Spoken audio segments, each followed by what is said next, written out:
literally, where's the line? How many elections are they going to steal before we kill these people? So, no, no, hold on. No, stop, hold on. So the first thing, medical fascism. A business can require you to get vaccinated if you want to work there. If you don't want to get vaccinated, you can always quit the job, okay? And it's not fascism. If that's fascism, then there's many nations in the last few months that have just surprisingly turned to fascism. The statement this person just put forward is, where's the line for violence because they stole an election? So this is a dude who believes the election conspiracy theory, that it was stolen. And then he clearly says, so don't let anybody muddy the water on this. It's not a joke. I mean, when do we get to kill these people? So he's talking about this in actuality. And people cheer. They cheered. You hear people say, woo!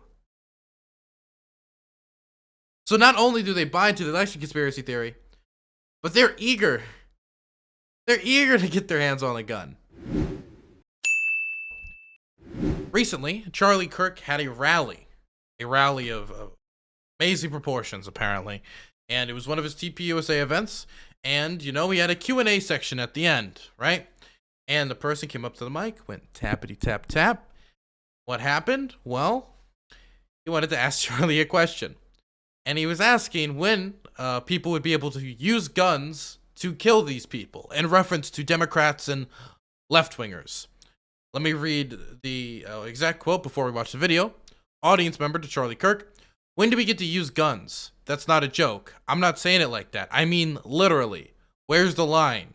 How many elections are they going to steal before we kill these people? Now, can I just say, before we watch the video, this isn't surprising that this happened. Legitimately.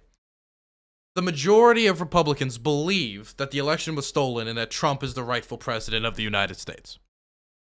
Now, if the majority of your party believes such a thing, that's already concerning, considering there's no evidence to back up that claim. A claim of extreme proportions. I mean, the idea that somebody actually stole an election, that's a very dangerous thing. And let me just say this. Better way. Let me ask you guys a question. Let's say that you legitimately, 100% actually believed that the election was stolen. Like, really. Let's say you were a Democrat and you had reason to believe that Donald Trump actually stole an election. Real reason. And he was about to be sworn in. And Biden overcame it all. If you were legitimately in that position, that you believe an election was actually stolen in the United States of America, it wouldn't be too far off to think, yeah, I'm going to storm the Capitol. Yeah, I'm going to take direct action. Yes, I'm going to take the democracy back, quote unquote.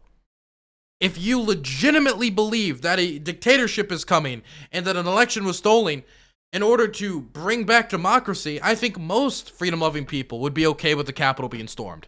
And that's why it's an accusation that you can't give lightly, definitely when you have zero evidence.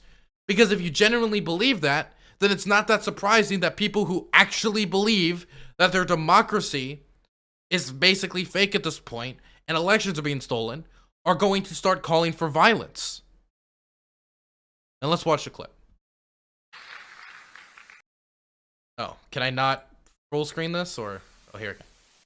You ready? You're brave. You're brave for what you say and the fact that you stand up there and say it, and I appreciate it. I think we all appreciate it, actually, because there's not a lot of people that have the balls to do it. But I want to ask you something a little bit out of the ordinary, so prepare yourself. At this point, we're living under corporate and medical fascism. This is tyranny. When do we get to use the guns? No, and I'm not, that's not a joke. I'm not saying it like that. I mean, literally, where's the line? How many elections are they going to steal before we kill these people? So, no, no, hold on. No, stop, hold on. Okay. So the first thing, medical fascism. I assume he means the vaccine mandates for jobs. Number one, a business can require you to get vaccinated if you want to work there. If you don't want to get vaccinated, you can always quit the job.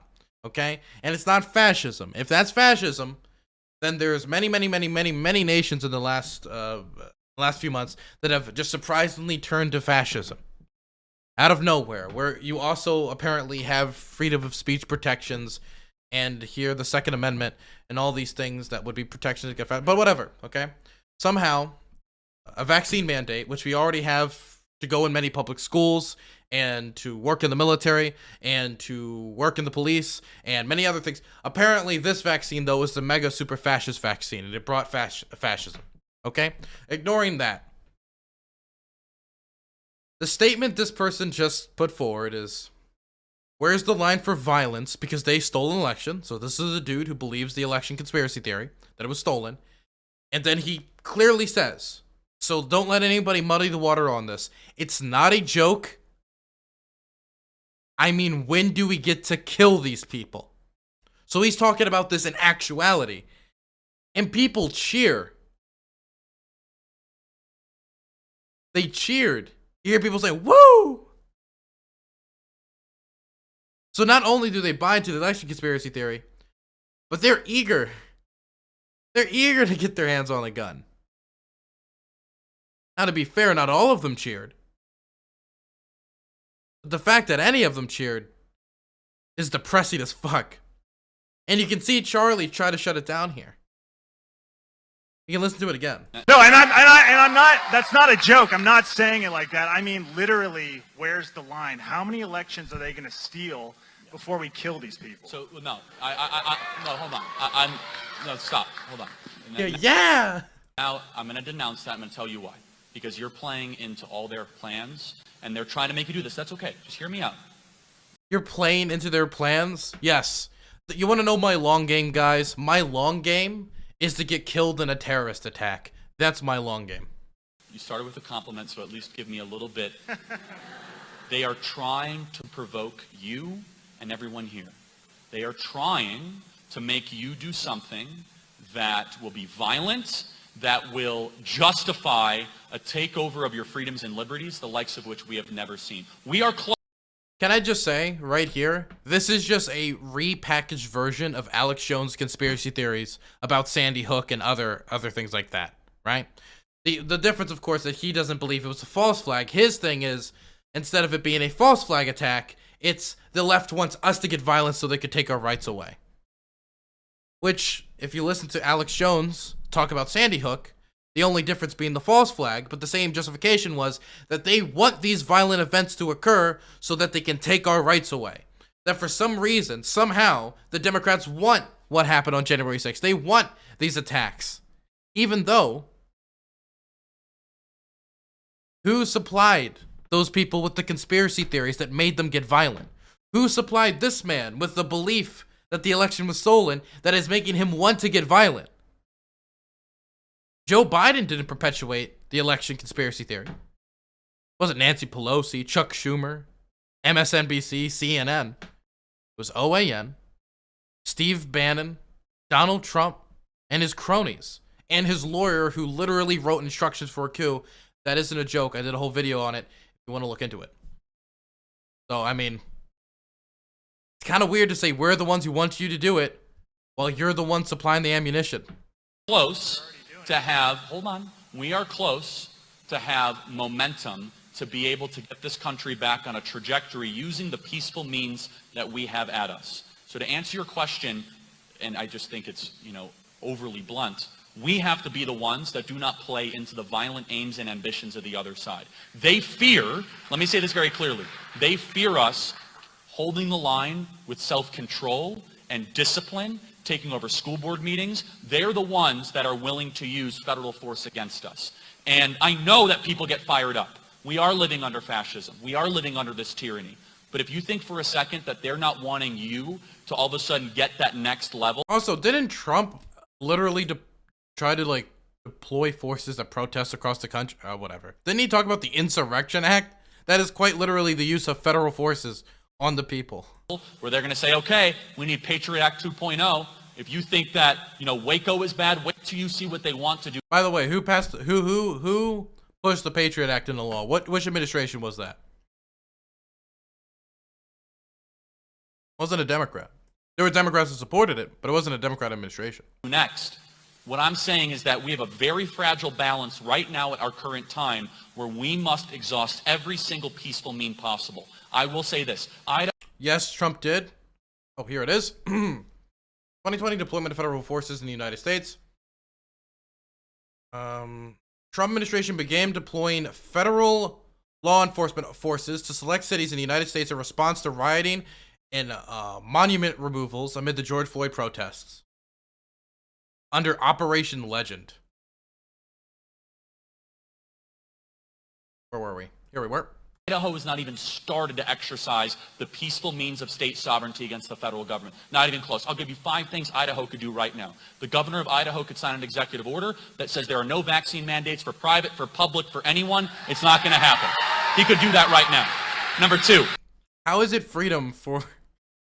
How is it like right-wing conservative free market freedom for the governor of Idaho to say that private businesses cannot mandate their employees to take safety precautions while working for their company? I wouldn't that be anti-free market? Okay. The governor of Idaho could come out and he could say, okay, BLM, Bureau of Land Management, EPA, you're out. We're governing our own lands. We're in control of our own territories. You're out of the state of Idaho. Number 3, Idaho could pick and choose through the state legislature which one of the federal laws they think actually apply to the Idaho Constitution. These things will push back against the tyranny you're talking about. A mistake would all of a sudden be getting into physical violent confrontation. You think that this regime has all of a sudden... Regime, oh my God. Calm down. This is the same guy who complained because he said these leftists are so hyperbolic, they call Trump a fascist. The regime of Joe Biden. The anti-malarkey regime.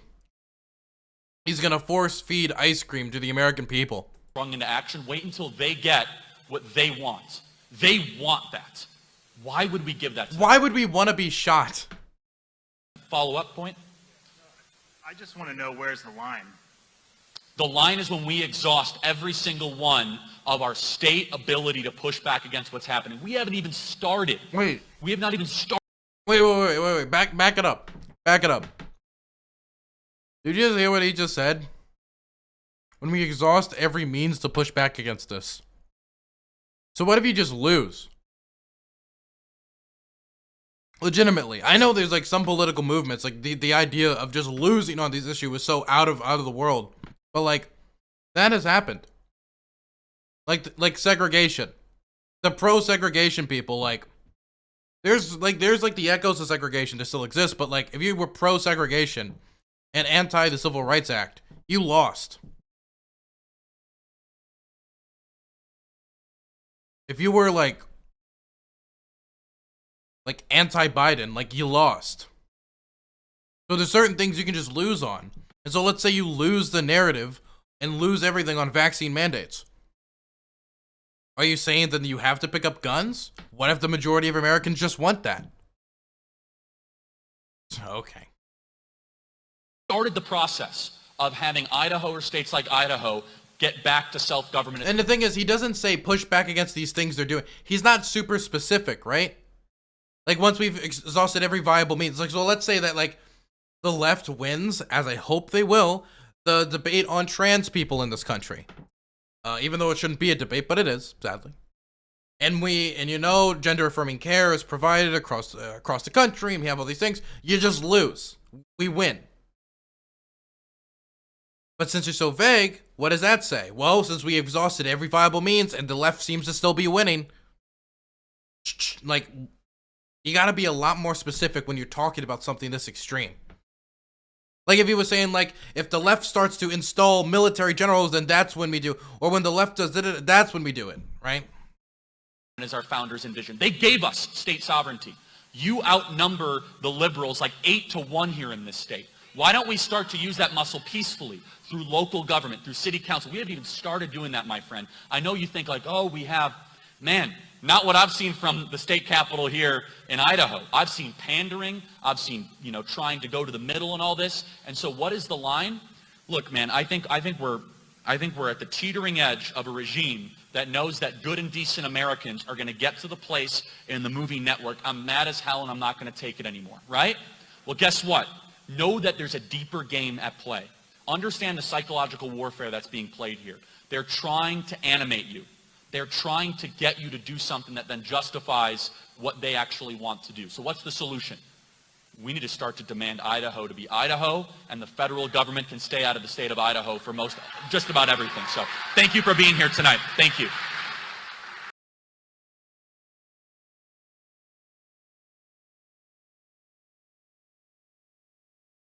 I mean, I appreciate Charlie kind of shutting it down, not completely. But look, don't be surprised if you see more and more and more of people like this doing this. Because again, legitimately, if you believe all of the conspiracy theories that are being peddled about the election being stolen, that January 6th was just the feds or Antifa, or these underground sex trafficking rings, or any of this QAnon bullshit. If you believe any of the stuff that's being pushed here, it's not going to be a very far hop, skip, and a jump to like, yes, we need to use lethal force to fight against this. If you legitimately believe that the election was stolen, and you live in the United States of America, a violent response is not that crazy when it comes to how you expect people to react. And so that's why when you make these accusations, you need to be 100% certain, and they've done it with basically zero evidence.